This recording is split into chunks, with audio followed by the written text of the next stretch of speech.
Wells.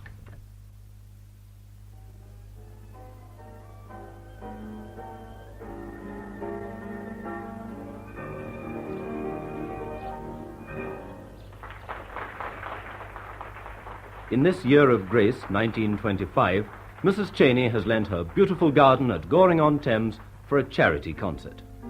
The vicar's daughter has recited her party piece. A string trio has twanged, and now, to the accompaniment of an indulgent piano, a shrill voice on an off-key is breaking the sleepy haze of the late summer afternoon.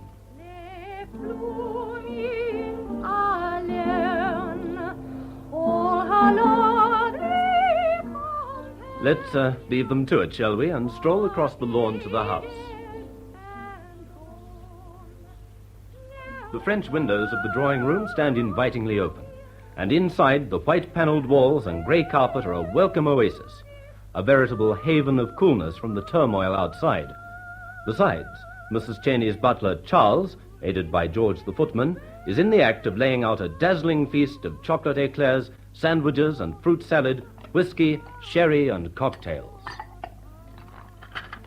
My word. Some of those singers out there have got audible voices. A charity concert without audible voices would not be a charity concert, George.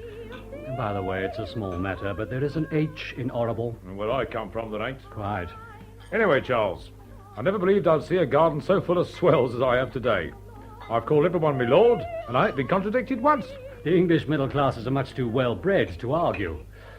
Yes, we have with us here today what may be known as the social goods. Lady Mary Sindley, one of our leading hostesses. Rich, charming, modest.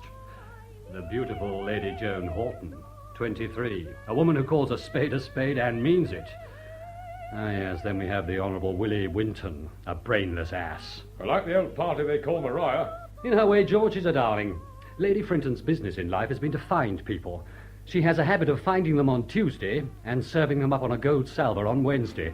But should they fail her by being unamusing, they go down the drain on Thursday. It was she who found Mrs. Cheyney. I don't think much of the old one with the painted face and the pearls. Oh, she's Mrs. Ebley. It's said of her that seated in her chair one day, looking into her glass, she spied a double chin. At that moment, the last of her many lovers called to pay his respects. Looking into the glass and without flinching, she said, "I am not at home." Good for her. She kept to her pearls, but became respectable. Her house is today the most exclusive of all our English homes. I must say I like him when they get away with it. Yeah, they didn't have to make a fuss of that tall bloke when he came in. That tall bloke was Lord Pilcow, a rich, eligible bachelor, an intimate friend of royalty, and a man of considerable importance. Dukes open their doors personally when he calls upon them. The aspirants to the higher life leave theirs open, in the hope that it might rain and he might be driven in for shelter. He sounds great. To have got Lord Pilcow here today, George, is a triumph. He so seldom goes anywhere. What do you think brought him here?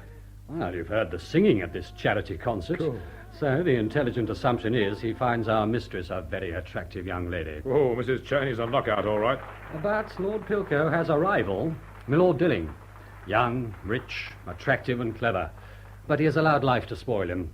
He has a bad reputation with women. Consequently, as hope is a quality possessed of all women, women ask him everywhere. Yeah, I would describe him as a man who has kept more husbands at home than any other man of modern times. You say he's got an eye to the mistress. He's got two eyes to the mistress. Quiet, here's Lady Horton. Yeah, get busy. Do something with this cigarette, Charles, please. Yes, my lady. George, take this outside. Charles, who the devil told those women out there that they can sing? Their music teacher, my lady, when she found they had the money to pay for lessons in advance. I like that. May I use it as my own? With pleasure, my lady. By the way, are your ears burning? No, my lady. They should be. We've been talking about you for the last quarter of an hour. We are intrigued, Charles. Tell me, have you always been a butler? I never remember having allowed myself the privilege of forgetting it, my lady. Oh, likely to? I shouldn't know how to, my lady. Oh, Charles, may I have some tea, please? It will be here in a moment, my lady. Isn't he divine, Mary? Who? Oh, Charles. Oh, don't be absurd, Joan. Every time I see that man, I realize how dreadfully our family is in need of a drop of new blood. How very attractive Mrs. Cheyney's made this house, hasn't she? Terribly. What a darling she is, Mary. I like her enormously. By the way, don't you think it's rather amusing that the pompous Pilcow, who never goes anywhere, should be always here? I know. You don't think that sweet Mrs. Cheyney would marry that prig, do you? Being Lady Pilko would have certain advantages. Heavens, think of waking up in the morning and finding Pilko alongside of one. One wouldn't. That's true. Well, Joan, it's all very amusing. Pilko at a charity concert, and of all people in the world, Arthur Dilling. I have been watching Mrs. Cheyney, and she appears not to be the least impressed by Arthur. I know. It's frightfully good for him, poor darling. He can't understand it. It's something that's never happened to him before. Well, I can't understand any woman preferring Pilko to Arthur Dilling. Oh, if a woman has ideas of marriage, there wouldn't be much reason to waste time on Arthur. In the drawing room. Oh, Lord, here's Willie. Ah, there you both are. Well, the first part of the concert's over. And if the second part isn't better than the first, the garden will be simply strewn with bodies. Now, don't grumble, Willie. It's sweet of Mrs. Cheyney to have lent her garden, and we must help her. Mary, dear, I'm not grumbling. I'm just a poor, disappointed fellow who hardly ever finds anything right. Hurrah! Tea, Joan, darling. Thank you. Thank you, my lady. What about you, Willie? I'll have a whiskey and soda, thanks. I say, apparently our Mrs. Cheyney is a rich woman. Obviously. Who actually is Mrs. Cheyney, Mary? Mrs. Cheyney is the widow of a rich Australian. Meaning to stay in England only a little, she liked us all so much she's decided to settle amongst us. Settled Pilko seems to me to be more accurate. Joan, dear, your tea. Oh, allow me. Thanks, Willie. You think Pilko's in love with her? I'm positive. I tell you another bloke who isn't far off it, too. Arthur Dilling? That's right. Your whiskey, Willie. Oh, thanks. But she's heard too much about him. She's not having any. My word, I wish I had a quarter of that fellow's brains. What would you do with them if you had, Willie? Well, I wouldn't waste them like he's doing. I mean, it's a crime to see that fellow dissipating himself to pieces like he's doing. With 30,000 a year and no occupation has done him in all right. He enjoys life. Oh, not he. He's exhausted nearly everything there is in this life for him. Someone said the other day Arthur's drinking rather. Is that true? I'm afraid it is. Pity, because with all his faults, he's such a damn good fellow. I adore him. Tea. Divine. Enjoying the concert, Willie? Like hell, Maria. Darling, and we got it up for you. It's charming. Pour me out some tea quickly, Mary, before I expire. Poor darling. Just how I felt. Here you are. Ah. It was very amusing when Arthur suggested to Pilko he should play his little piece. How pompous Pilko looked when he said it. Well, that's what I like about Arthur. I mean, we're all such snobs about Pilko, and he simply doesn't care a damn about him. I wish I knew for certain whether Pilko hates Arthur more than Arthur despises Pilko. Ah, here he comes. Tea, Arthur? A whiskey. Give me one, will you? Oh, yes, good. Soda? Yes, thanks. What has brought you and Pilko to a charity concert, Arthur, I wonder? Pilko, I take it, finds Mrs. Cheyney very entertaining. Do you think he means to marry her? With the consent of his solicitor and his mother, he may in time propose to her. Ah, thanks, old boy. Why don't you marry her, Arthur? She wouldn't have me, Joan. You should ask her. As I could never make any woman happy for more than a year, I wouldn't be so impertinent. You should try. I have, and miserably failed. My maximum so far have been 8 months. The last 2 of those months I shall never forget. I should hate any woman again to watch me suffering, as that poor creature did. I heard you described the other evening as a dishonourable man with 30,000 a year. No man with 30,000 a year who can write his name could ever be dishonourable. Quite right, Maria. Does anyone know where Pilko and Mrs. Cheyney are? Well, I left Pilko patronizing the tea that Mrs. Cheyney was giving the villagers. I do wish he would marry Mrs. Cheyney. It would be such fun. Here he comes. My dear, some tea? Many thanks. I've had some. A whiskey and soda, Pilko. Thank you, no. We were just discussing marriage, Pilko. And have you come to any conclusion? We have. We've decided you should. Indeed. For you to take such an interest in me is flattering, Dilling. Not at all. Society needs a Lady Pilko, the world more strong men like yourself. Having such strong convictions as regards marriage, Dilling, I wonder you remain single. Yes, why do you, Arthur? Ah, that's my affair. Mrs. Cheyney is rather an attractive woman, if I dare say so, Pilko. Forgive me, but perhaps it's because I'm not modern. And I prefer the word likeable to attractive. Perhaps it's because I'm too modern, but I differ. To accuse a beautiful woman of being liked by one is suggestive that her underclothes are made of linoleum. But to suggest that she is attractive betrays a meaning that, with encouragement, you have more and better things to say to her. Angel. Ah, here is our hostess with Mrs. Ebley. Have you all had tea? Of course. Now, Mrs. Cheyney, I insist on your sitting down and resting. You'll be worn out. Nonsense. Mrs. Eble has been an angel. She's helped me to entertain all those dozens of people in the garden. Nonsense. I did nothing. This child, Maria, is a perfect marvel. You don't know how they adore her out there. Thank heaven we have something in common with them in here. A sentiment to which I heartily subscribe. Thank you, my lord. Have you had some tea? I had a whiskey and soda. I've got some good news for you. One more item, then Lord Pilko has promised to make a little speech, the collection, and after that you can all go home. You have been an angel to have taken all this trouble today. Most kind. It's kind of you all to have come. I'm afraid you've hated it. We adore you, my dear, and that makes it perfect. I've made her promise to come to me on Friday week when you all come. That's wonderful. I'll bring you, Mrs. Cheyney. Lord Pilko has very kindly offered to drive me from London, Lord Dilling. Splendid. Then I'll get Pilko to give me a lift in his car. And don't forget, young woman, I am giving a dinner for you on Tuesday. I won't forget, Lady Frinton. You know you're all too kind to me. I don't know why you are. I'm not the least amusing or modern. I don't drink, I don't smoke, I don't swear. I'm really terribly dull. You're an angel, and I swear enough for both of us. I'm terribly sorry, but I'm going to push you all back to that concert. We're being rather rude to the singers. Not nearly as rude as the singers have been to us. Run along now, please, everyone. If that fat woman plays the violin again, I shall hiss her body off the stage. My dear, she's a joke compared with the woman who sings like the bathwater running away. Come along, Willie. If I must. The moment Pilko's made his little speech, I'm off, Mrs. Cheyney. Yes, thank heaven we have your speech to look forward to, Pilko. And thank heaven you have my speech to look forward to, Mrs. Cheyney. You don't like Dilling, Lord Pilko. How did you know that? Instinct. Well, if you hadn't mentioned it, I should have said nothing. But as you have, I don't like him. He's very young. All women make that excuse for him. And a good many women who've known him have made that excuse for themselves, I suppose. Yes. Odd creatures, women, aren't they?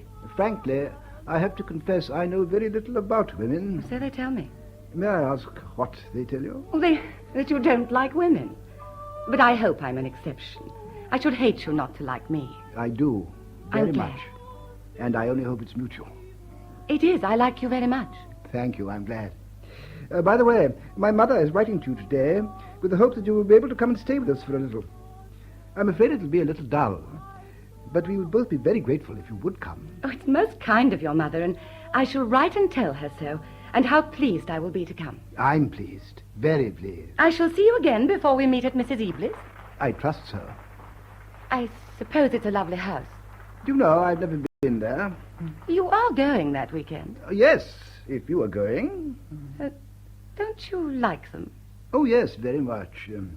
But we live in rather a different world. Quite frankly, I don't understand these sort of people. And at my age, it would be ridiculous to start and try. A young man of your age should start to try almost anything. It's very kind of you to say so, but I fear not. Nonsense. I'm an optimist. What is it, Charles? Lord Dilling has asked me to tell his lordship, madam, the audience are eagerly awaiting his speech. Thank you. You may clear the tea, Charles. Shall we go, Lord Pilko? Please.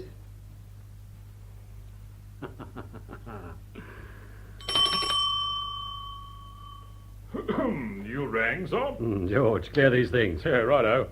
I must say I'm surprised, because I never thought I would, but I like the toffs. They have qualities, George. I've always heard them talked about as being stupid. All the climbers in the world who fail in their ambition to know them apologize for themselves by describing them as stupid or decadent. Our member down our way, he says the most terrible things about them. And I dare say he's right. But the day one of them invites him to dinner, he'll even have a bath. The snobbishness of the upper classes, George, is only excelled by the snobbishness of the middle and lower. I wish I could be Sir Georgie. I wouldn't have come it over and down my way. Give me a whiskey and soda, please. Yes, my lord. Here, George. Oh, what's this for, my lord? For you. I haven't the courage to give it to Charles. Thank you, my lord. Your whiskey and soda, my lord. Thanks. I can't remember. Can you? What, my lord? Where we've met, Charles? We have never met, my lord. I assure you we have. I was at Oxford. I once passed through Oxford in the train, my lord. Your manner suggests to me you might have got out and stayed there for a few years. I had no idea Oxford had a school for butlers, my lord. Hadn't you?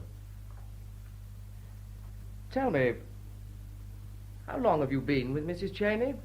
Mrs. Cheyney engaged me 6 months ago next Tuesday in a registry office in an adjoining street near Brook Street to be her butler, my lord. Many thanks for the details.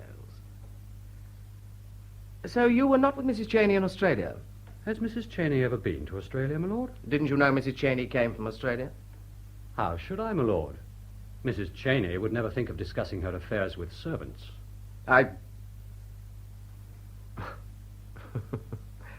I accept the rebuke. There was none meant, my lord. Hello, I thought you'd gone, Lord Dilling. Why? All the others have. I'm waiting for my man with my car. Your man has been waiting for some time, my lord. Has he? Well, it's a lovely afternoon. Tell him to wait a little longer. Yes, my lord. Mrs. Cheyney, I like your butler. Why? I like his insolence. Was he rude to you? No, the reverse. I've often been told to go to hell, but never so pleasantly as he told me to a moment ago. I shall dismiss him for No, that. no, please, I ask you... I shall. I want to ask you something.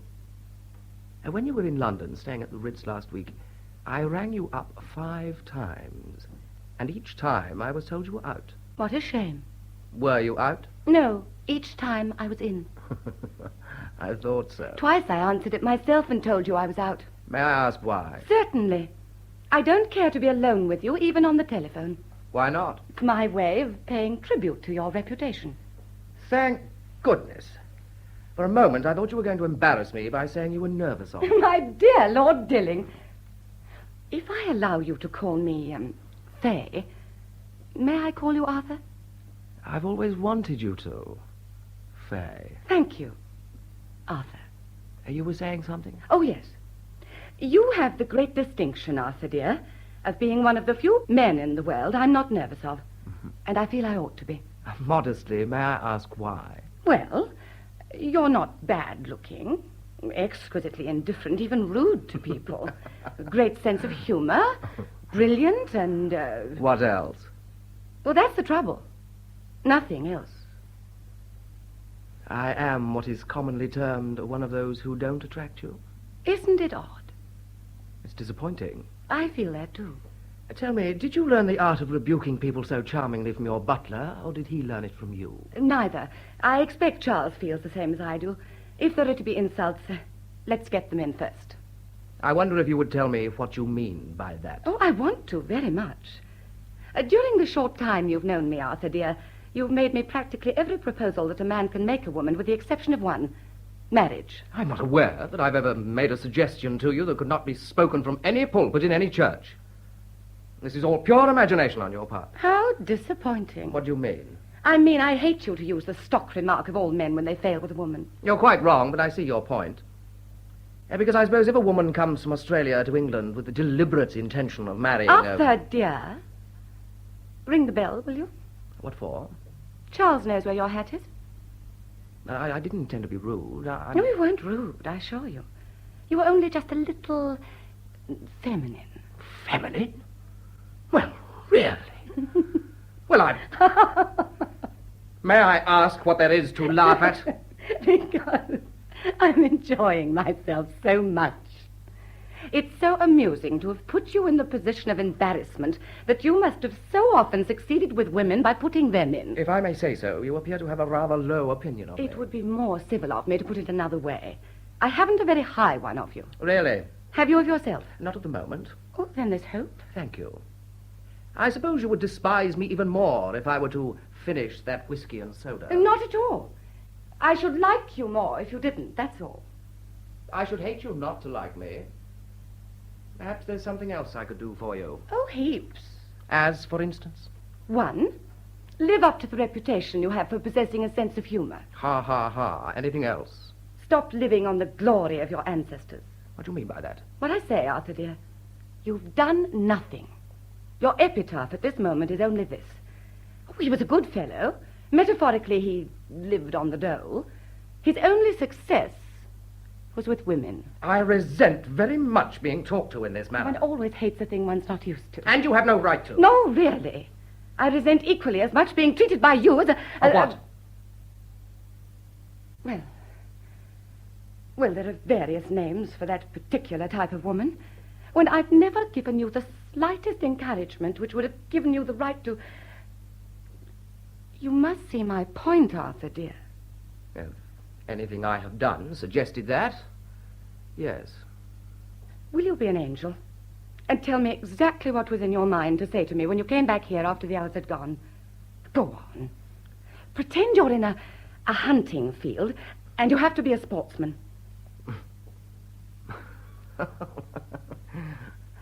I follow. Go on. Very well. I meant to tell you you were the most attractive woman I've ever known. You're about to take another fence. Was I? I hadn't considered whether you were or not. Splendid, then. If that went well, I propose to suggest a little dinner in my flat. And if that went well? Then I am experienced enough not to have said another word till after the dessert. Oh. And now? I realize I had no right to. I was wrong.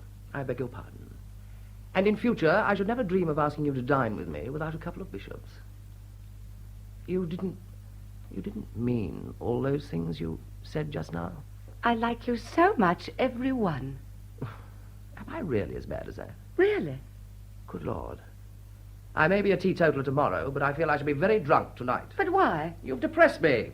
Oh. I don't feel I'm half the hell of a fellow I thought I was, and it's a bore. You are a hell of a fellow, if only you knew it. I don't propose to agree with anything you say. I am not. Have a whiskey and soda. Thank you, I don't drink. Angry with me? I'm something with you, but I don't know what it is. My lords, I rise with certain diffidence, not in support of the motion in the House. What are you talking about? I feel I ought to be in the House of Lords, speaking on behalf of someone who's down and out or something or other. May I come and hear you the day you do? I would insist. In my peroration, I will point at you and say, there is the good woman that pointed the way. It almost makes one resolve to be a good woman. Resolve? Aren't you a good woman? Not very. Well, what the devil do you mean by talking to me as you have tonight? There's more than one way of not being a good woman, Arthur, dear. There is more than one... Could you explain that? Oh, don't be so absurdly serious. Besides, it would take too long. Look at the time. But I'm dining at 8:30. I insist on knowing whether you're a good woman or not. Why do you want to know? Because I should feel such a fool if you weren't. I am. Thank heaven. Madam, I kiss not your hand, but the hem of your dress. There. Could anything be more respectable than that? Nothing. And in addition, it's the one thing in my life I have never done before. Au revoir. Au revoir. Oh, damn.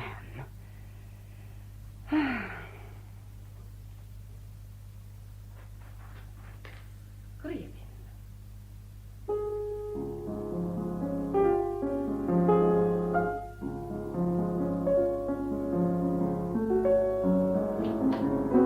Plenty of cigarettes in here, George. Well, I've got a fancy for a cigar, like you. In that box over there. Charming. Charming. Scria beans. Screw what? Scria bean. Play us that tune, I Want to Be Happy.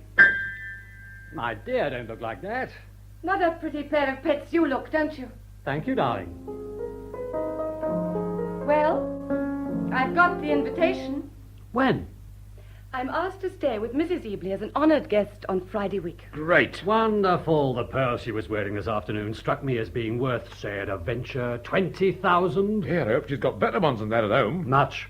Well, if we bring this off, there's no reason why we shouldn't retire. Should we be so inclined? None. It will put us in the happy position of only doing the things we want to. Charlie, that was a great idea of yours. Not too bad, if I may say so, old friend. Wonderful. You're a master, Charles. I should have added. I haven't definitely accepted the invitation. Why not? You ain't thinking of refusing it, are you? I am. Jane, my dear. I've changed it to Faye. Faye.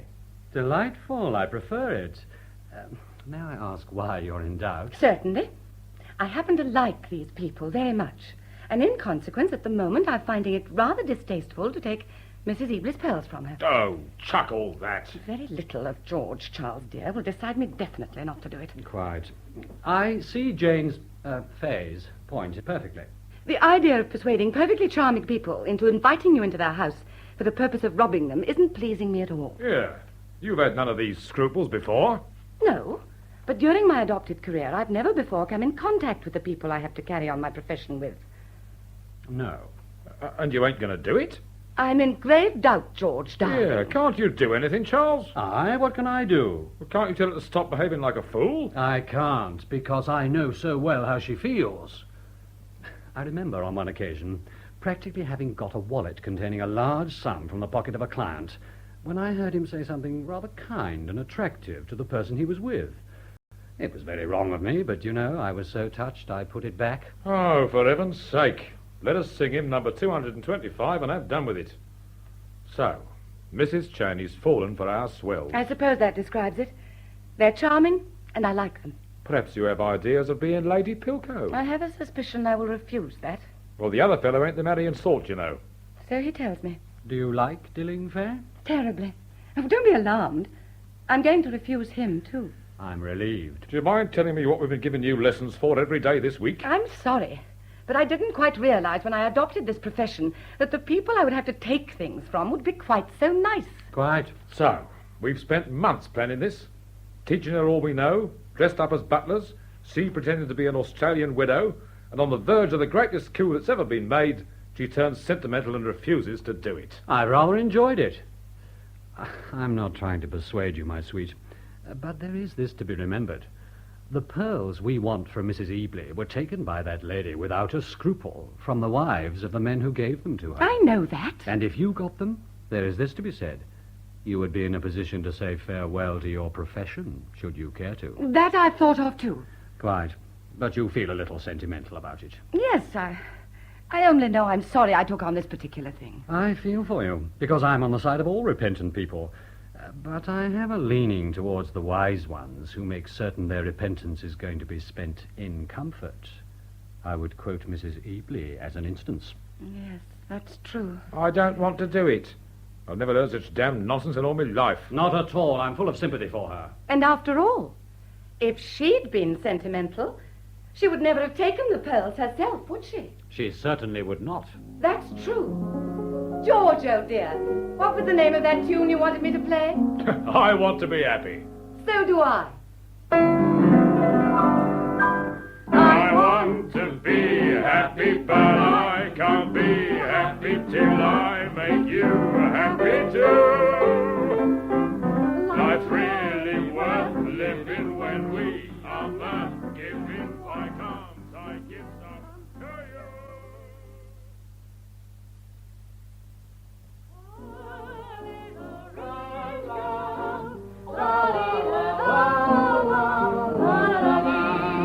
Joan, Mary. Oh, Arthur, must you make that noise, please? Arthur, stop dancing at once. Mary, stop playing. Sorry, Lady Frenzy. How can we possibly concentrate on our bridge? It's impossible to play. Oh, sorry, Maria, sorry. I can't think why Sybil Ebley allows you to come at all, turning her house into a music hall. Well, they say blood is thicker than water, and I happen to have the misfortune of being Arthur's cousin. There, you see, she doesn't mind. Oh, what a divine night. How I would love to be out in the exquisite garden being told by someone I was the most beautiful thing he'd ever seen. Who would you like to be told that by in particular, Joan? Shouldn't get a damn, Mary, darling, so long as it was a man and I was told it. Doing anything for a few minutes, Arthur? Sorry, ask Willie. Come and make love to me in the garden, Willie. I'd rather sit here and smoke. Pig. Any signs of the young lovers? Not a sign, not a sound. And they've been out there at least half an hour. I'm so excited I can't bear it. Does this mean that Mrs. Cheyney comes back into this room, the future Lady Pilcow? Answer, someone.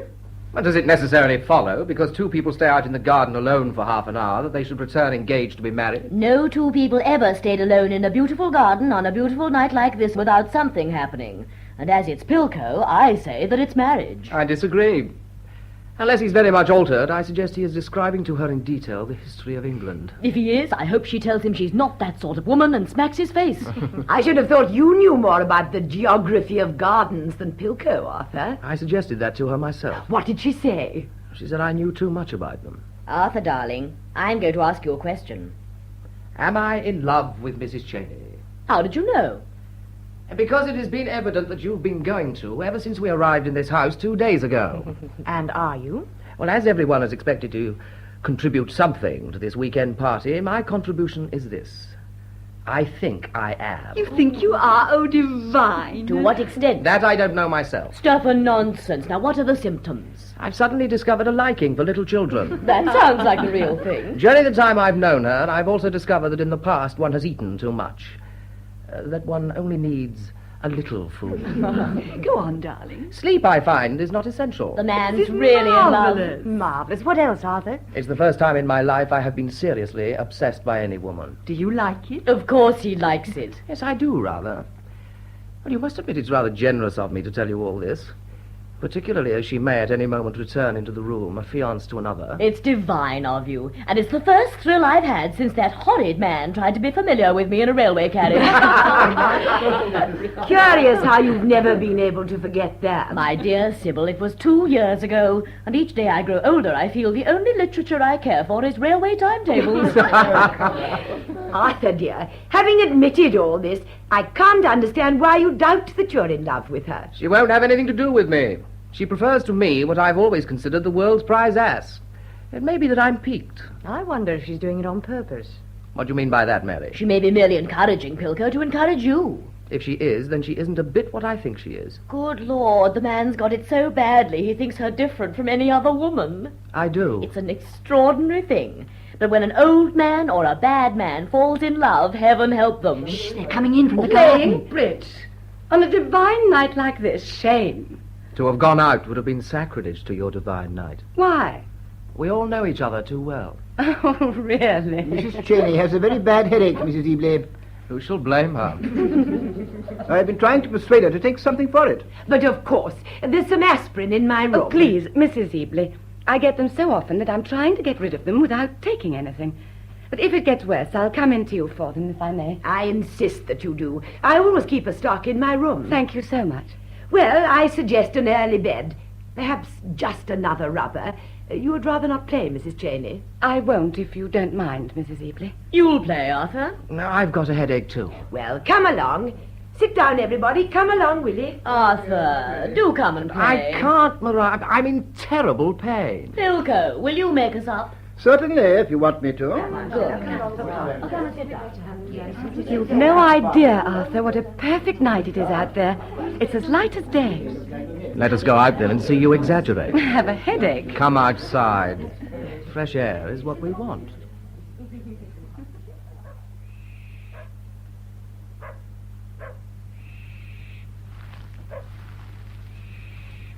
Oh, it certainly is a lovely night. Yes, I told you. Did you accept Pilko? What makes you think I had the opportunity to? Did you refuse him? I did not. You asked for time to think it over. You know so much. Tell me a little more. In the end, you will refuse him. Why? That man's wealth and position can never compensate you for all his stupidity and bluff. I disagree. Assuming all this is correct, the love of a good man stands for something. Not at all.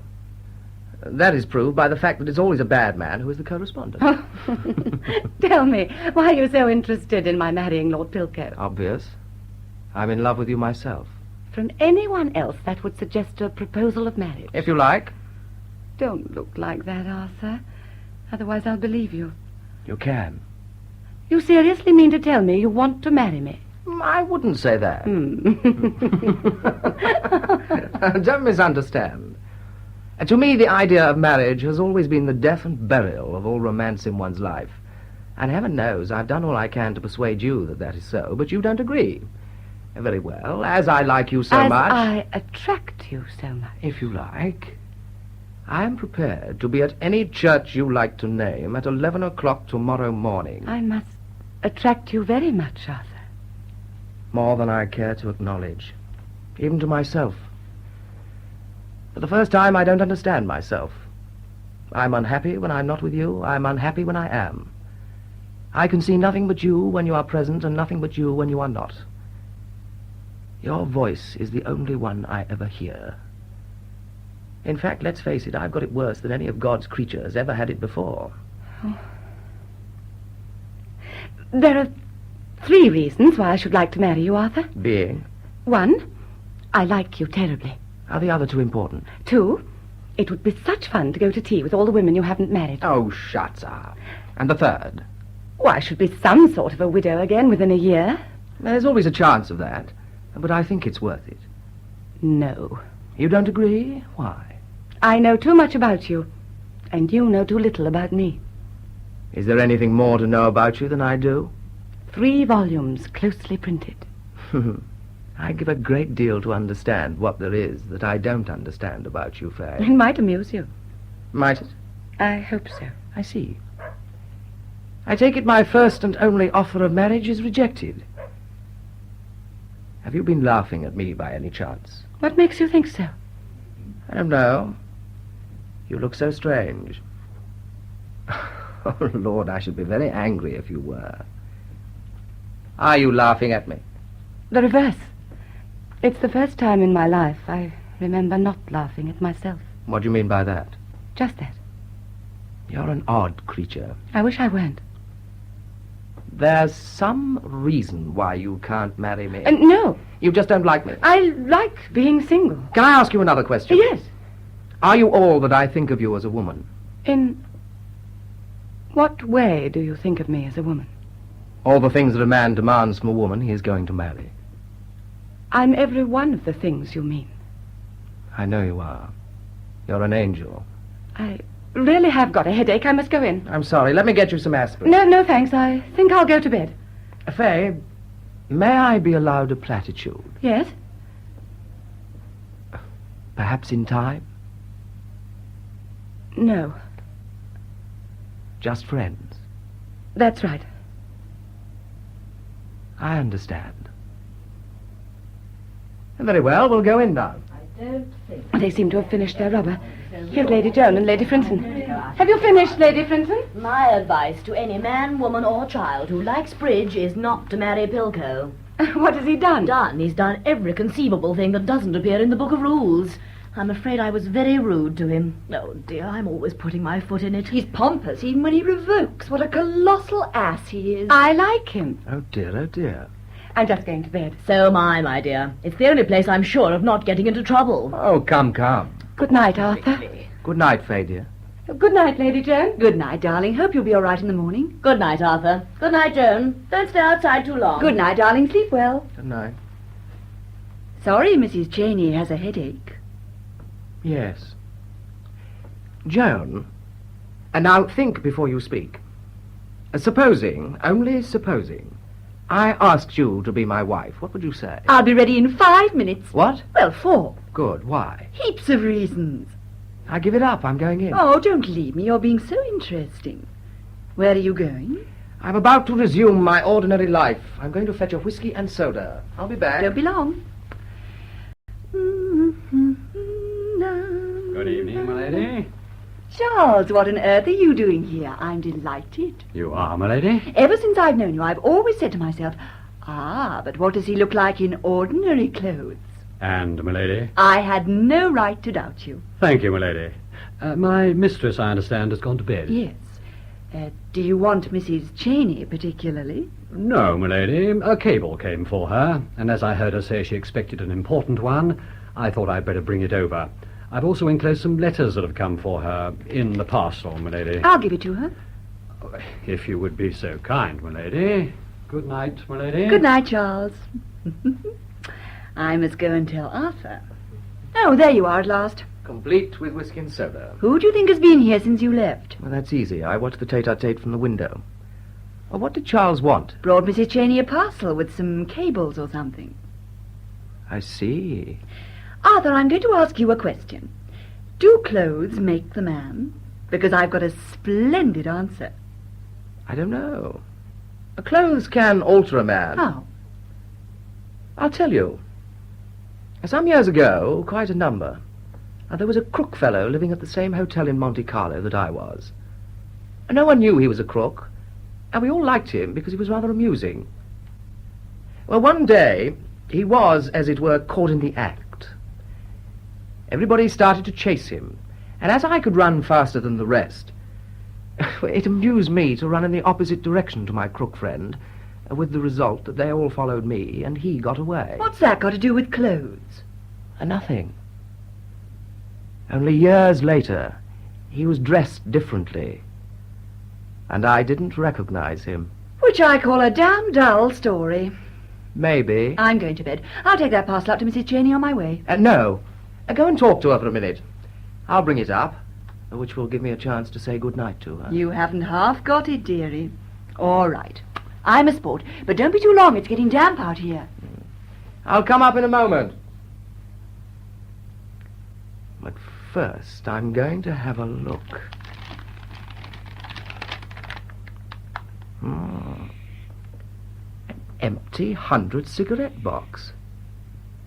Well, what's it? Courage, my sweet. Courage, my sweet.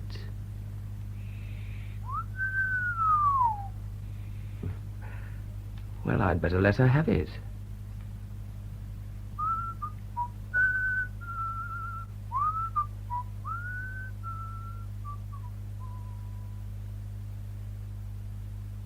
Many thanks for a very pleasant evening.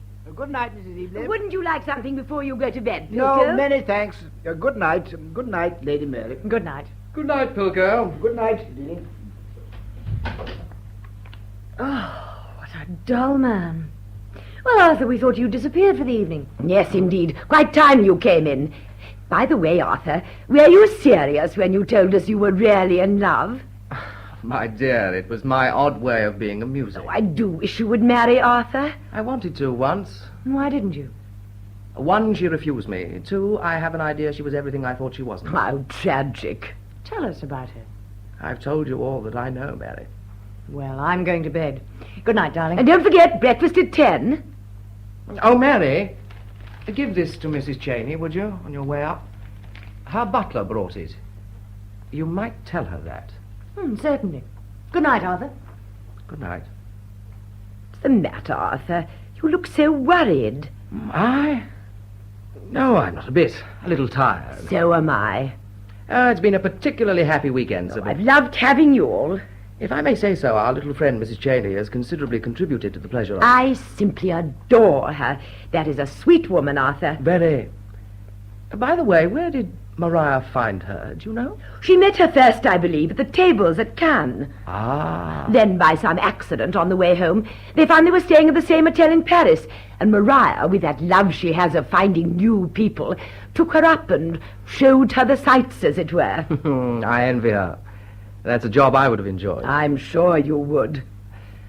By the way, was her butler, the Immaculate Charles, with her at the time? Fortunately, he was, because Maria lost some valuable things, and Charles was instrumental in getting some of the things she valued most returned to her. Did he, by George? That was decent of him. Mighty useful for Maria. Oh, what a wonderful night. I didn't want to come in. Divine, isn't it? Those pearls of yours are pretty good, if I may say so, Sybil. They're more than pretty good, if I may say so, Arthur. In short? To be vulgar, for 50,000.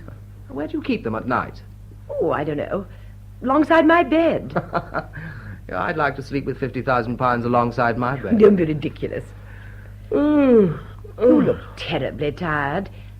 Is your head still bad? It's awful.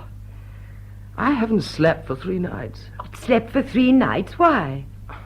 Sybil, may I be a perfect pig? Well? I hate that infernal room you've given me. Why? What's the matter with it, Arthur? Well, the walls are covered with ivy and it's full of sparrows. I can't sleep a wink. Arthur, why didn't you tell me this before? Because I have a beautiful and unselfish nature. Rubbish. Why did you give Pilko my room? Well, he's never stayed here before, and it seems civil to give him that room. It seems a pity I should lose my life on account of Pilko. Arthur. Can't Roberts make me up a room somewhere else? I'm afraid it's impossible. The house is full. Now, what can I do? Oh, don't worry, it doesn't matter. Oh, my dear, I couldn't sleep a wink knowing you weren't comfortable. I'm miserable. What can I do? Nothing. Arthur, would you like my room? Good heavens, no. Why not? It doesn't make the slightest difference where I sleep. I certainly shouldn't sleep a wink if I thought you weren't comfortable. I wouldn't dream of such a thing. Don't be ridiculous, Arthur. I've spoilt you ever since you were born. There's not much reason in my not going on with it. On your oath, you swear you don't Of mind? course not. What difference does it make? I've often slept in that room. I'll get my maid to move your things. Then you'll get a decent night's rest. Ah, the difference between you and me is that I'm a selfish swine and you're an angel. Nonsense. You're nothing of the sort. Oh, and Sybil, you might do something else for me. What? Well, if you see any of the others, don't mention it to them. They'd think me such a fool. Of course not. And Arthur, as you're not sleeping, I'll have some hot milk sent up to your room. My room, that was. No, I don't think I'll risk that. But you might get Roberts to send me some sandwiches and a pint of champagne. Why? Is champagne good for not sleeping? My dear, champagne is good for everything. Oh, all right. Oh, and Sybil, I'll come and kiss you good night on the way up. Well, don't be long. I shall be asleep in 2 winks. Ah, there you are, Willie. Good night. Oh, where's that whiskey? Willie, can I pour you out a drink? Thanks. It's been a devilish amusing weekend, Arthur. Devilish. I've enjoyed it. Oh, thanks, old boy. Yes, great fun. Sorry it's over. Oh, what a darling that little Cheyney woman is. You like her? Oh, enormously. She has all the qualities men like in a woman. Quite. I often wonder what a fellow does when by accident he finds out that a woman he admires hasn't any of the qualities he thought she had. I don't know. I suppose he'd be a little disappointed, wouldn't he? Are you asking me? Yes. Well, speaking for myself, I should be damned angry.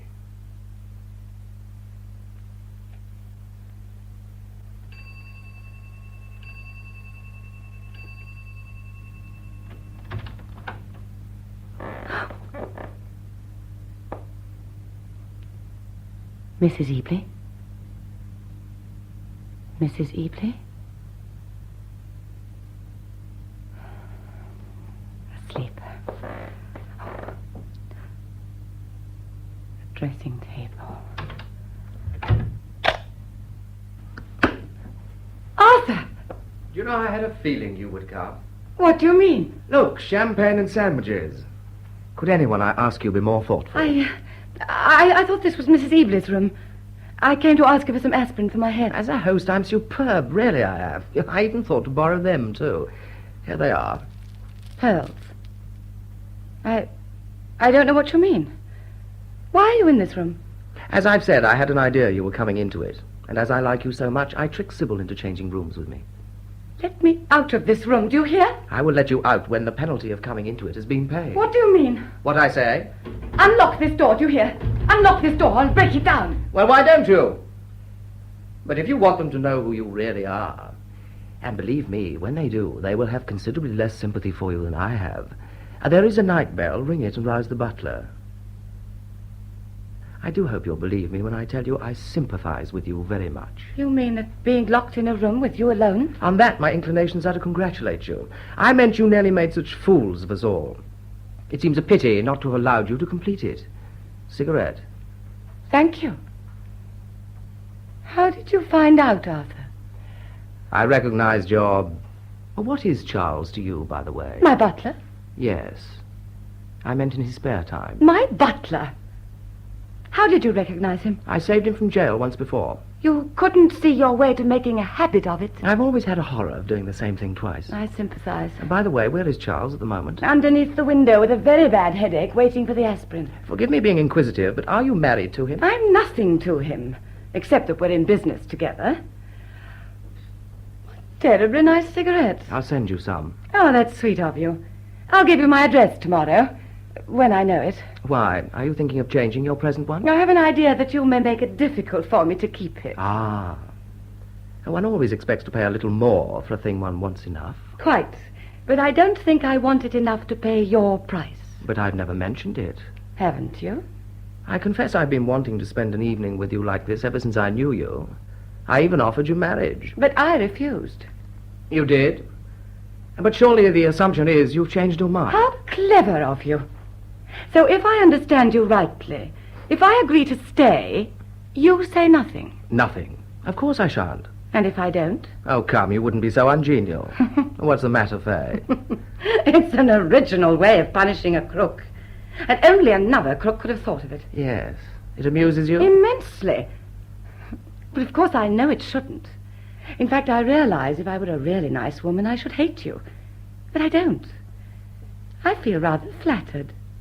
There's something rather attractive about being locked in a room with a man, alone, even if it is against your will. I hate you to say that, because the only reason I've locked the door is to prevent anyone coming into it, thereby saving you from explaining why you ever came into it. Quite. As crooks go, do you know the difference between you and Charles? No, Well, Charles robs with a charm of manner, and you rob with violence. that's not fair. I feel I'm behaving most generously. Would you mind my sending a message to Charles? How do you propose to do that? Well, the lights have told him Mrs. Eveley's awake, so now he'll be waiting to know if I'm all right. The manner in which I pull those curtains is the signal. Which of the messages do you propose to send him? I'm going to send him a message that I'm quite all right. There. Now the poor darling can go home quite happy. Open the champagne, Arthur, dear. Let's all be happy. A good idea. Don't let it pop, for heaven's sake. Pilko loves me so much he's not sleeping well. He might think it through a revolver shot and rush into my room to rescue me. You love Pilko. With only that bell to ring, would I be here with you if I did? True. Could anything be more quiet than that? Nothing. But I expected it. You do everything marvelously, Arthur. Thank you, Faye. Ever so little for me. Even with the knowledge of who you are, I still adore you. Is that an offer of marriage, or are you just being broad-minded? You know how often I've told you how I hate marriage. True. And I must be content that you still adore me. Yes. I should like to think, though, that you're a little disappointed in me. Your life is your own. How indifferent. If I refused to stay here tonight, what would you do? I shan't let you go. Oh, isn't that flattering? As you paid me the great compliment of asking me to be your wife, I wonder if it would interest you to know that as a woman who's done nearly everything there is to do in this world, this is one of the things I've never done. Why do you laugh? I thought we'd done with posing. You don't believe me? Oh, what a fool you would think me if I did. It happens to be true. Oh, come. Why would I say it if it weren't? Merely a trick to make me sentimental so that I'll open that door and you can make a fool of me again. I'm sorry, Faye. To refuse to be your wife surely wasn't making a fool of you. Well, you couldn't very well accept that. I suppose not. You won't believe me when I tell you that I've never done a thing of this sort before? Oh, Faye, my dear, why this I stupidity? can quite understand your not believing me, but I wish I could make you, though. I wonder how I could prove it to you. You couldn't. It's too difficult. I suppose it is. Look, isn't that lucky? I haven't drunk all my champagne. Why lucky? Because it leaves me some to throw in your face. What? And what does that mean? That means, if you don't believe me that I've never done this before, you will at all events believe that I'm not going to do it now. Just as you like. Ring that bell and tell Mrs. Eveley who I am, or unlock that door and let me go. I shall do neither. You can't keep me here against my will. I intend to. Do you? Well, I prefer a million times that they should know what is true about me than that you should believe what isn't. Open that door. Open this door. Nothing in the world would induce me to. Then I shall ring the bell. Oh, why the bluff, Faye, dear? It doesn't impress me in the slightest. You're much too sensible to take the risk of being the guest at Holloway, probably for 5 years. You're wrong. 5 years in Holloway wouldn't be nearly as long as one night with you. Give me the key. Very well, then. Do you realize what you're doing? Perfectly. Well, don't you understand? In a minute from now, they will all come rushing into this room. I know. What did you do it for? To give you an opportunity to tell them the truth about me. You fool. Evidently, I had to be one in some form or another, and I prefer this one. It's Roberts, ma'am. Go into the dressing room. I'll get rid of him. The matter, Robert? The bell rang, madam. Arthur, open the door at once. It's all right, my dear. Go back to your room. I'll come to you in a minute. I insist on your opening that door at once. Oh, Pilko. What's the matter? Arthur's sleeping in my room. The bell rang. I can't think what's the matter. Mrs. Eveley! Mrs. Cheyney. Lord Pilko! Open this door at once, Jimmy. This slap on the face is for remembrance.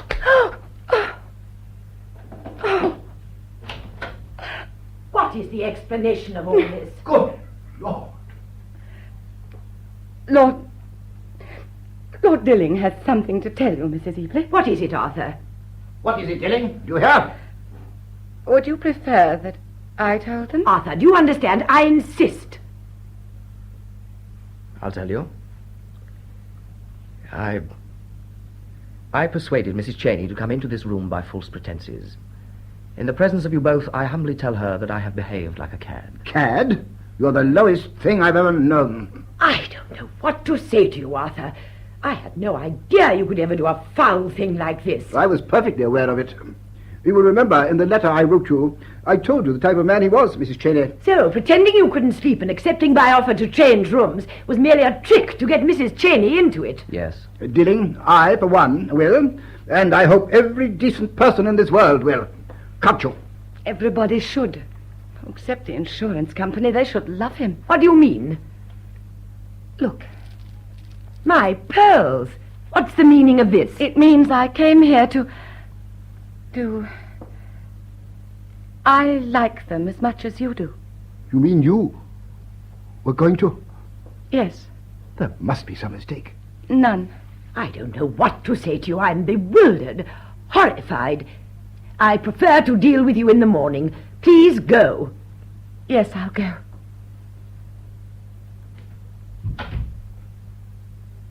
I simply cannot believe it. She? There is no mistake, Dilling? No. Oh, it's too awful, too terrible, too horrible. Arthur, did you take these pearls knowing that she was... Let me advise you to go back to your room. It is so much wiser to discuss all this in the morning. Please, I'm sure I'm right. Yes, I suppose so. Good night to you, or good morning, or whatever it is. You liked her, Pilko? Liked her? Good heavens, man. I asked her to be my wife. With what result? I don't know yet. I sympathize. I'm sorry I can't offer you a drink, old fella. Oh, yes, I can. There's champagne.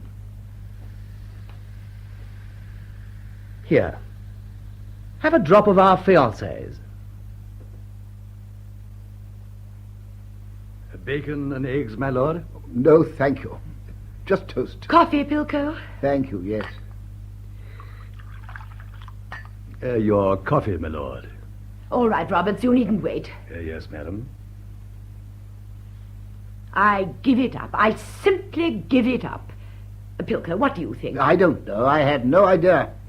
I am defeated. We all are. When I think of her, the most modest, the most simple, the innocence of any knowledge of the world, no.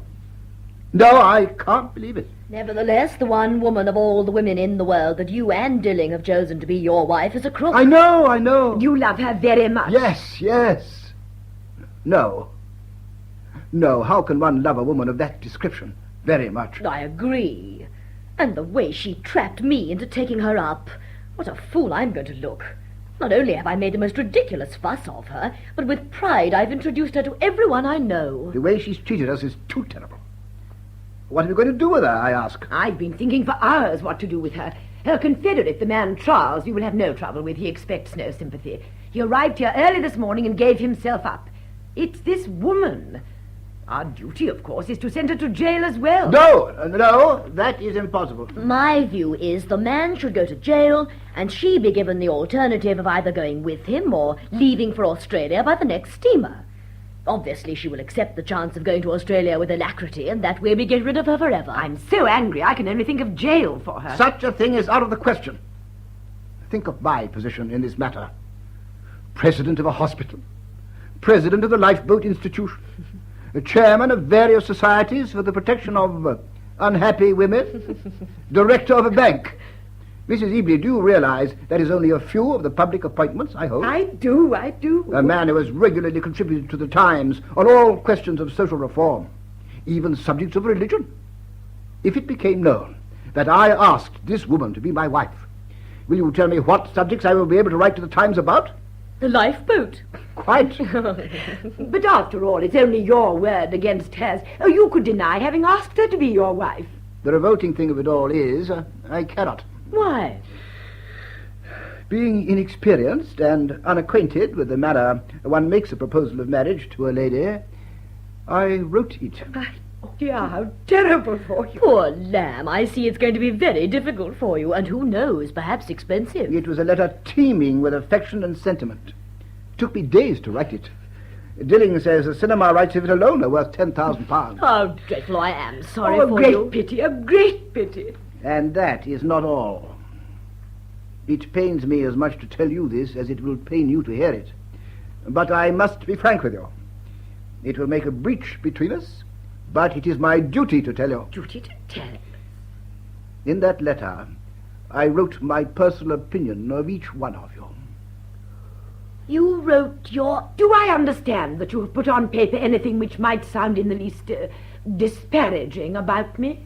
Or me? As I intended to marry her, she being an Australian, I thought it my duty to point out to her the people I should like her to know, or not, as the case might be. Am I to understand that we are among the knots? Yes, Lady Frinton. How dare you? What are you doing in this house now? Unhappily, the answer to that is in the letter, too. I explained to her that I had never visited Mrs. Ebley before, and the only reason I was doing so now was because she was going to be there. I am to sit here and be insulted like this? Can I do nothing? I do feel for you very much. You don't suppose, had I known this was going to develop, I should have written that letter, do you? I imagine you capable of anything. You shouldn't be president of a hospital. You should be in one. I agree, Lady Frinton. How did Arthur Dilling see this letter? Well, we were up late talking last night. Fortunately, being a businessman, I kept a copy of the letter. Here it is. It will pain you, but you'd better read it. I don't want to read it. I insist. It will convince you of the very difficult position we are all in with this woman. How dare you? How dare you write a letter of this sort? Because I had no idea Mrs. Cheyney was a woman of that sort, Mrs. Ebley. Do you realize if this woman shows this letter written by you, my position in society is ridiculous and at an end? Perfectly. Dilling says if it were his letter, and he were her, he were she, he wouldn't sell it for £25,000. We are in an extremely awkward position. This is too terrible. How do I appear in the letter? Not well, I fear, Lady Frinton. There's the unhappy paragraph I wrote of you. Read it for yourself. I'm a fallen woman. No, you exaggerate. I only say... That I am in every way an undesirable person for her to know. That I... Oh, no, if this is ever seen, I'm ruined. Precisely why I've shown it to you. Coco, you must get the original of this letter back. Do you understand? At once. She refuses to give it back. She refuses? Naturally. Would you in her place? It's worth thousands. I went to see her personally and told her if she returned it to me, I would forgive her everything. What did she say? She said she was keeping it until the rest of you had forgiven her. And her confederate, Charles, whom she appears to be very concerned about. Would you tell me the object of telling us this at all? If you possessed the slightest decency, you would have bought it back at any price to save our feelings. Well, I would have. But when I explained to Dilling the delicate position I was in, that you were threatening to hand her over, his view was that it would be better for you to read it in your own drawing room than have it read to you in a police court. Police court? Understand, Pilko. I cannot openly...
quarrel with you at this moment, but the minute this is settled, I will never speak to you again. Neither shall I. That is perfectly fair. Oh, for heaven's sake, stop being pompous. Pompous? I forgive you, Lady Fenton, because you are unstrung. Unstrung? Oh, I could brain you. Dilling prepared me for this. He said this would happen. I've always believed, and I was right, that had I been your mother, I'd have had you certified on the day of your birth. It seems to me, instead of putting this woman in jail where she ought to be, we'll all of us have to go on our knees with thousands of pounds begging her to keep out of it. Yes. Pilko, what is it Arthur Dilling tells me you've written to Mrs. Cheyney about my wife? I'm sorry, Winton, I'm very sorry. But I must tell you the truth. I said it was evident to me that she preferred always to be with some other man than her husband. And though I could understand it, I could not condone it. That is all I said.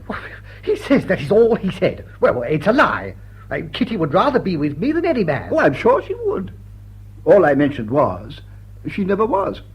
Well, I want to tell you this. It's a lucky thing for you it's a lady's honour that's concerned. Otherwise, I'd take you outside and give you a damn good thrashing. I wish you would. Good morning, all. Good morning, Joan, dear. Darling, he says I can't open my mouth without swearing. I'm the foulest tongued woman in England. Mrs. Cheyney would be well advised not to know me. I belong to a small set of people who are making themselves ridiculous all over London. And lots more, darling. Well, Joan, that's nothing to the things he said about the rest of us. Morning, everyone. Morning, Pilko, dear. Morning, Mary. Are you in the letter? I am. What are you? I'm a nice woman, aren't I, Pilko, darling? That's what I said. And quite right, I am. I would like it to be believed when I say that had I the remotest idea there was the least chance of this letter ever being read or seen by anyone but Mrs. Cheyney, I would never have written it. Boom. Go to blazes. Whether you believed it would be seen or not, are those things you've written in that letter your opinion of us? Yes. Are you prepared to withdraw the suggestions you've made against us? They're not suggestions, they're facts. What possible comfort could you derive from my withdrawing something all of you know to be true? Help, I'm starting a stroke. Morning. What are you, Arthur? I have the distinction of being one of the most unmitigated blackguards walking about this earth. Arthur, this is a dreadful position to be put in by this man. As an optimist, I take the gravest view of it. What are we going to do with this woman? Let us be accurate. What is this woman going to do with us? How true, how true. Pilko, you beast, it's all through you. Oh, steady, steady. Can you offer no suggestion, Arthur? Certainly I can. There are two alternatives facing us. One, let us be English men and women and hand her and Charles over to justice, in which case the letter may be read at the Old Bailey. No question! Carried unanimously. The other, let us throw ourselves upon her mercy and buy the letter back. Yeah, and Pilko pays for it. All those in favour? Yes. Carried unanimously.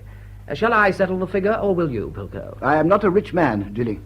Well, you can't afford to be a poor one, Pilko. I say not one penny should be paid her until she's on the boat that will take her to Australia. Why? Because as long as she remains in England, we're always at her mercy. True, true. May I offer a suggestion?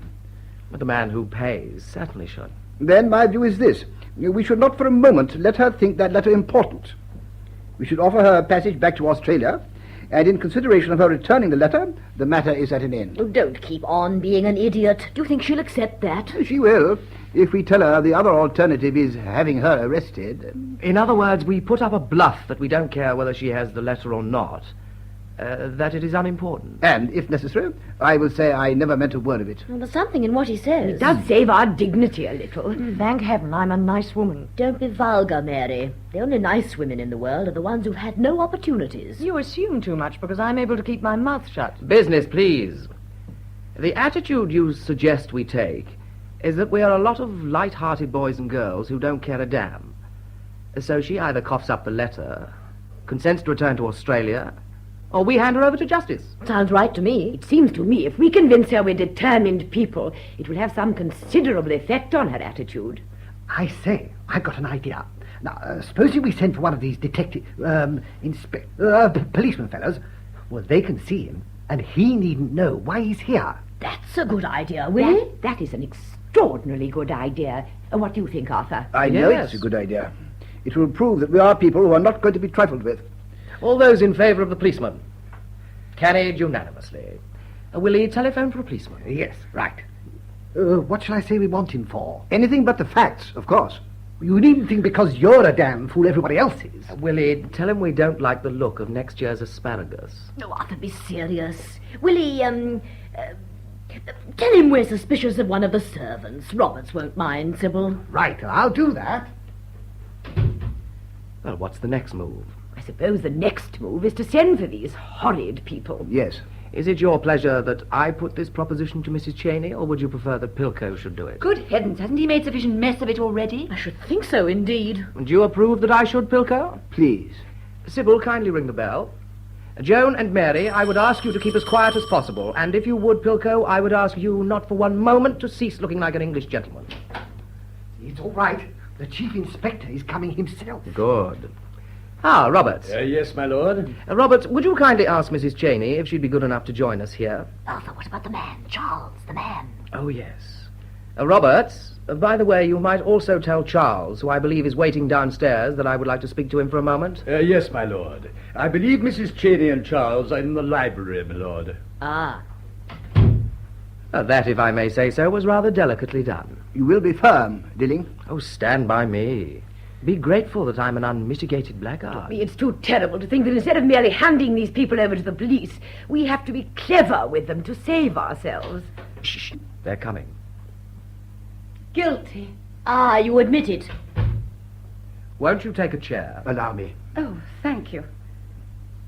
As Charles was born a gentleman, mayn't he sit down as well? Of course. Take a seat, Charles. No, thank you, Dilling. I naturally expected it, but you sent for me, Lord Dilling? Quite. I will be brief, Mrs. Cheyney. The position is as follows. You have acknowledged frankly that in accepting Mrs. Ebley's invitation to stay here, it was for the purpose of taking Mrs. Ebley's pearls. Or anything else that happened to be lying handy about. That's very frank. The penalty for such things is considerable. Very considerable. Well, Charles and I think with a charm of manner, we may get off with 3 years. That, of course, we don't want to happen to you. Lord Pilko feels very strongly that if you once asked a woman to be your wife, it would be ungenerous to treat her so drastically. Thank you, Lord Pilko. Not at all. So this is what we have decided. If you will accept your ticket and a small sum, you did mention the amount, Pilko? £100. Paid to you on the steamer. In return for the letter he wrote to you, we are prepared to consider the matter closed. Oh, I'm very sorry that I cannot accept Lord Pilko's kind offer. But Charles and I have decided we must go to jail. We have. After all, you did not succeed in getting the pearls. Precisely, we failed. And that is why we should go to jail. If we'd got them, we would have succeeded. A crime for which no one ever goes to jail. You put it charmingly, Fay dear. Thank you, my sweet. You didn't understand me. We don't want you to go to jail. Then equally, you don't understand us. We do. Quite. My good woman, you can't be serious when you say you want to go to jail. Oh, isn't it sad, Charles? They don't understand us. Tragic. It makes me blush for them. Charles and I, in our humble way, have tried to live up to the highest tradition of our profession. A profession in some form or other we're all members of. And that tradition is never to be found out. But if you are, I say if you are, be prepared to pay the price. I've got you. Inspector Wilkinson has arrived, madam, who says you want to speak to him. Ask him to wait, Roberts. Yes, madam. You see, Mrs. Cheyney, we are terribly serious. It's your duty to be, Mrs. Ebley. It seems to me you're a very stupid young woman not to accept such a good offer instead of being taken away by that horrid policeman. Not at all. He may be charming. Are you ready, Charles? Yes, my sweet. Your arm, Charles. Thank you. Oh, before we go, I would like you to know how pained Charles and I are at having, through our stupidity, put you to all this trouble. We feel it almost as much as the loss of your pearls, Mrs. Ebley. And they are beautiful pearls. As I shall never see any of you again, I would like you to know how much I've enjoyed knowing you all, and how sorry I am to lose such nice friends. Goodbye, Lord Pilko. 'Twas sweet of you to ask me to be your wife. Well, Charles, shall we go and find the policeman? Mrs. Cheyney, Yes. I have something to say to you. Yes, Lord Pilko. Come and sit down, Mrs. Cheyney. Yes, sit down. But the policeman you sent for. Oh, damn the policeman. But isn't it rather bad manners to keep even a policeman waiting? I wanted to say this. I'm sorry. I'm afraid I can't listen to anything you have to say with a policeman waiting. Send that infernal fellow away. What shall we tell him? Tell the policeman there's been a mistake, Joan. We don't want him. Here, I don't want to miss any of this. Curse it. Well, obviously the bluff is over. Bluff? Have you been bluffing, Arthur? You know perfectly well he has. But why, Lady Frinton? Oh, do stop trying to be so innocent. Do you know what they mean, Charles? I'm so young in crime, I must be forgiven. I don't. Mrs. Cheyney, in a moment of impulse, prompted by affection for you, Lord Pilko wrote a letter to you asking you to be his wife. A letter which I shall always treasure very much. We know that. I am authorized by Lord Pilko to ask you your charge for the return of that letter. My charge? Please forgive me, but I don't know what you mean. The suggestion is we give you £500. Dilly! And your passage to Australia. Which I call very generous. 500? Australia? I don't know that I would like Australia. But you came from Australia. Clapham. What's happened? Shh, Joan. Come, what will you take? I prize the letter so much that I don't think I would part with it for any money you could offer me. 1,000. It's amazing. Come, young woman, what's your usual charge for the return of letters? Lady Frinton, speaking as one fallen woman to another, there never have been any letters, but if there had been, my charge would have depended entirely on the position and the manners of people mentioned in it. And as I don't propose to sit here and be insulted, I will, with your permission, say goodbye. You're perfectly right, Fay, darling. And if I had known they were the type of people they are, I should never have allowed you to come and stay with them. Please, Charles. I agree Lady Frinton was very hasty, and I'm sorry. Now, please sit down. When she's apologized, I will. Here. I'll do nothing of the sort. Very well. Come, Charles. Stop, please. Will you at once say you are sorry, Maria? I won't. I insist. You understand? Lord. Mrs. Cheyney, I'm sorry. Granted. We'd reached the point where £1,000 was bid for the letter. Which was refused. Mrs. Cheyney, what will you take for it? I offer 5,000. Be quiet, Charles. I'll do nothing of the sort. My money is as good as yours, Lord Pilko. Mrs. Cheyney, will you please answer my question? If I sell the letter, I will do so not in the sense of blackmail, but more in the spirit of breach of promise. For £10,000. It's giving it away. 10? No, I refuse. Oh, I'm glad, because I would so much rather have the letter. No. Pilko, you have no alternative but to pay. And I have no sympathy for you. But Mrs. Cheyney, sure. 10,000, Lord Pilker. Terrible. Terrible be damned. I'll give 11 for it. Oh, very well. I'll write you out a check. 10,000? How much would you charge for a course of 12 lessons, Charles? I never charge, milady. I'm a man who just loves his work. I hope you...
enjoy the spending of it, young woman. Thank you, I'll do my best.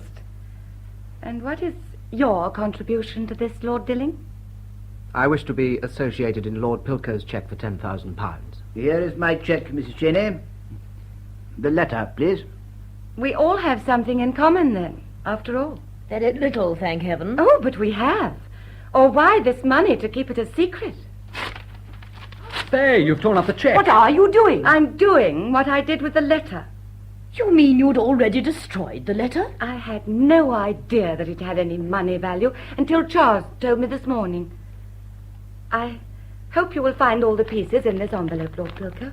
£10,000 gone down the drain. It's more than I can bear. And I've tried so hard to make her a crook. You've torn the letter up. Wasn't it stupid of me? I think it was very generous. Nonsense. She wouldn't have torn it up if she'd known she'd have been offered that sum for You're it. never right about anything, Lady Frinton. I tore it up after Charles told me it was worth twice that sum. As I watched her tearing it up, I cried for the first time in 15 years. Poor sweet, it was a cruel thing to do. Why did you tear it up? I'll tell you. Courage, she was born with plenty. Decency, they gave her too much. Decency, indeed. If Lord Dilling hadn't rung that bell last night, decency wouldn't have prevented her taking my pearls. Lord Dilling didn't ring the bell. Mrs. Cheyney did. Mrs. Cheyney did? What do you mean? Go on, tell them. It will embarrass you. An unmitigated scoundrel is never embarrassed. Very well. Well, if it hadn't been for decency, I might now be wearing your pearls, Mrs. Ebley. Or others, provided by Lord Dilling. Charmingly expressed. Most touching. You mean to tell me you took the risk of being clapped into jail and rang that bell? She did. Oh, nonsense, Arthur. It's sweet of you, but not fair to us to defend her like this. I give you my It's word all of... right. I can understand why Lady Frinton doesn't believe it. I gathered from the letter that she didn't ring the bell, and there was no risk of jail. How dare you? You're a grand woman, Fay, a grand woman. Be quiet. There is one question I would like to ask. Why are you a crook, Mrs. Cheyney? She isn't, but heaven knows I've tried to make her one. She won't take from people she ought You to. mustn't be angry with me, Charles. It's that decency I'm cursed with that prevents me. I couldn't be angry with you, my sweet. What made you start this life, then? You will despise me, but I'll tell you. I wanted to improve my social position. Curious way of doing it. I didn't like being a shop girl, and Charles was good enough to say that I was meant for better things. Loving beauty and nice people and everything that was attractive, I took the risk and became a pupil of Charles. The best I ever had. And evidently I've made an even greater failure of it than I did as the shop girl. If I may say so, you have been very generous. And in appreciation of your generosity, I should be very happy to start you, if you would allow me, in a shop of your own. You would, Lord Pilker? Very. That's divine of you. Mrs. Cheyney, I'll be a customer. And I certainly will. I would like to think, Lady Frinton, that I would have your patronage. You know you've got to have it. And I hope you will persuade some of your many lady friends to buy from me, Lord Dilling. I'll do more than that. From the first moment the shop opens, Pilko and I give you our word of honour we will never wear anything but women's underclothes. And quite frankly, I always believed that Pilko did. Dilling. I apologize, Pilko. Mrs. Cheyney, you know my address. As soon as you decide, please let me know. I shall be very happy to be of any service to you. I'm very grateful, Lord Pilker. Oh, please. And if I'm not being too modern, I should like to say goodbye. If you're going, Pilko, you can give me a lift. Goodbye, Mrs. Cheyney. You don't deserve it, but I'll give you a luncheon party and ask everyone the day the shop opens. Oh, you're an angel, Lady Frinton. Occasionally I give little dinners to lawyers, politicians, and members of Parliament. We have a little bridge afterwards. Perhaps we might arrange to cut as partners, Charles. Goodbye. I'll see to that, my lady. Goodbye. Bye. I'll be at the luncheon party, Mrs. Cheyney. Oh, that'll be nice, Lady Mary. Whenever my wife and I have a row and I have to give her a present, Mrs. Cheyney, I'll come to your shop for it. I like you so much, Mr. Winton. I'm glad I'm going to be seeing you every day. Oh, yes. I see. Goodbye. Bye. I adore crepe de chine. Get quantities. The world is full of young men who want to buy me something. You're a terribly nice girl, Lady Joan. Goodbye. Goodbye. And Charles, if ever you want a pupil, you'll find my number in the telephone book. I shall never want a pupil, my lady, but I'm glad I shall find your number in the telephone book. So long. Well, I must go and see these people off. Arthur, Perhaps you'd better keep an eye on the spoons. Oh, nice people, aren't they, Charles? Most of us are, Fay, darling. What made you take up this job, Charles? With your brains, it seems a pity you haven't used them for better purposes. One of His Majesty's judges may use those exact words one of these days. I found out at an early age what most men find out at an old one. Life is very dull, my lord. I agree. So I decided to take it into my 2 hands. I began it as a blackmailer, but that was too easy. The world is so full of honest people that whenever I said, I know all, they parted with such alacrity that this became even more dull than the world and myself. So I went for higher and greater things. I hate parting with it, my lord, because, being the first I ever took, I treasure it. But there's your gold watch I took from you on Derby Day 5 years ago. My dear Charles, I've always wanted to meet the man who took it, and I hope you'll do me a favour. Keep it. May I? I'd like you to. That's very nice of you. I will. So long, Dilling. So long, Charles. Goodbye, my sweet. Charles, what do you mean, goodbye? What it means is I've decided to take a little trip round the world. You're not going to leave me. I am, and now. Oh, but I don't want you to go. I must. Why? Whenever you come into a person's life, come into it instantaneously. When you go out of it even quicker. Goodbye, my love. Charles, I'm going to cry. Don't do that, my sweet. But I'd be most terribly sorry if you didn't want to. Please don't go. Come and be my manager. No use. I'd have to be honest, and it would bore me. Are you going round the world for pleasure, Charles? Mixed with business, my lord. You know, next to going round the world with the woman one loves, I can think of nothing more attractive than going round it with Charles. Oh, you would enjoy it. You have so much in common. Yeah, I agree. You like him? I adored him. How much is that? As much as a woman can like a man she's not in love with. Like to go with him? I'd hate to. I'm going to ask you a question. You needn't answer if you don't want to. I'll answer it with pleasure. If Mrs. Ebley had been in the room last night and not you, I should have taken them. You mean that? Yes. But of all the women you've ever known, none has ever been so glad to see you in a bedroom as I was last night. Thank you, Fay. Not at all. You made an honest woman of me. I've always believed that most of the good things done in this life were unintentional. I wonder. Fay? Yes, Arthur? After you left me last night, I couldn't sleep. So very early this morning, I dressed myself, got out my car, and went to see a friend of mine who is a bishop, with whom I had breakfast at 8 o'clock this morning. How surprised he must have been to see you. Yes. I described to him in detail a little trouble I was in. He listened so sympathetically. When I'd finished, he looked at me and said, "If you'll give me a cheque for £50 and bring her with you and be here at 11 o'clock this morning, I'll fix it for you." What was he to fix for you? That I could have breakfast with you at 8 o'clock tomorrow morning. I never eat any. I told him there was a possibility of that. Tell him anything else. I loved you. Did he believe you? He covered his eyes with tears. He was right to. You tell him anything else. But I told him that when I thought over my past life, the weakness and the dishonesty of it all, I wondered if any really nice woman would ever take tea with me. He agreed. Mildly. Did you tell him about me? Everything. What did he say? He said, "Get her. You'll never get another like her." I don't believe even a bishop said that. Oh, I swear. Still, I don't believe you. I've got a good mind to come with you and ask him myself. I said we'd be there at 5 minutes to 11. Oh, does he think I'll come? He seems more certain of it than I do. Why? He says you love me. Really? Now, I wonder what makes him think that. I don't know. He's an idea that you would never have rung the bell last night if you hadn't. What a darling he sounds. I'd rather like to meet him. Well, he asked us to be punctual. Do you think he'll like me? Well, our bishop is never allowed to leave his wife. And, my dear, he'll adore you. Do you? Terribly. What's more important, do you? Much more terribly. I wish, though, that...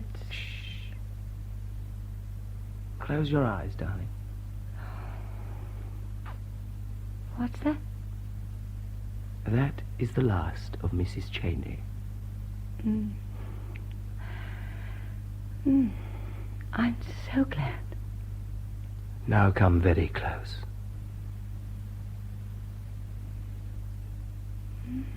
What's that? That's the beginning of Lady Dilling. Beast. You're never happy unless you make me cry.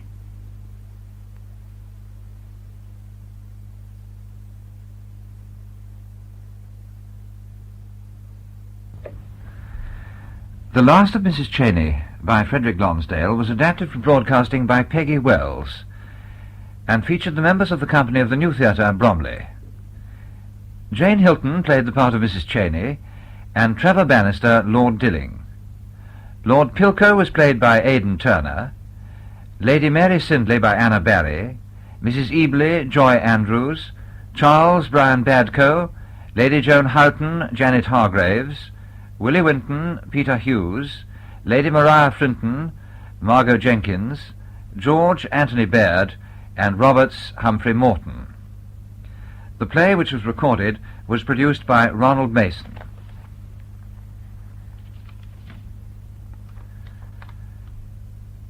The play tomorrow afternoon at 2:30, for all Home Service listeners except those in the north of England, is Terence Rattigan's The Deep Blue Sea.